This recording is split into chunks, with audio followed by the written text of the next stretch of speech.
Hello മക്കളെ, 3 മാർക്കിന്റെ question ആയിട്ടാണ് സാർ ഇന്ന് വന്നിട്ടുള്ളത്.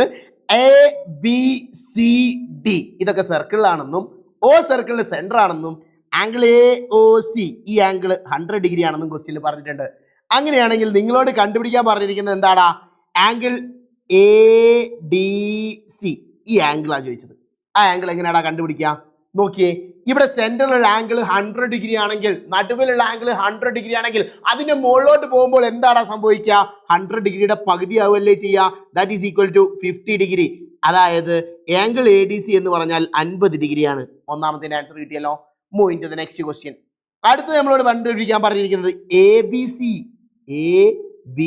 സി ഈ ആംഗിൾ ആണ് കണ്ടുപിടിക്കാൻ പറഞ്ഞത്. ഇതെങ്ങനെയാണ് കണ്ടുപിടിക്കുക? ഇവിടെയുള്ള ആംഗിളും ഇവിടെയുള്ള ആംഗിളും കൂടി കൂട്ടിയാൽ 180 അല്ലേ കിട്ടാൻ പാടുള്ളൂ. അപ്പൊ ഇതിൽ ഏതെങ്കിലും ഒന്ന് തന്നിട്ട് മറ്റേത് കണ്ടുപിടിക്കാനാണെങ്കിൽ നിങ്ങൾ എന്ത് ചെയ്താൽ മതി എന്നറിയോ മക്കളെ? വളരെ ഈസിയാണ്. 180യിൽ നിന്നും മറ്റേ ആംഗിൾ ആയിട്ടുള്ള ഇവിടെയുള്ള ആംഗിൾ 50 ഡിഗ്രി കുറച്ചാൽ മതി. 180യിൽ നിന്നും 50 കുറച്ചാൽ 130 ഡിഗ്രി. സോ ഇവിടെയുള്ള ആംഗിൾ എത്രയായിരിക്കണം? ഇവിടെയുള്ള ആംഗിൾ എത്രയായിരിക്കും? 130 ഡിഗ്രി ആയിരിക്കും. അതായത് നമ്മുടെ സബ് ക്വസ്റ്റ്യൻ ബിന്റെ ഉത്തരം എന്ന് പറയുന്നത് 130 ഡിഗ്രി. സെറ്റ് അല്ലടാ?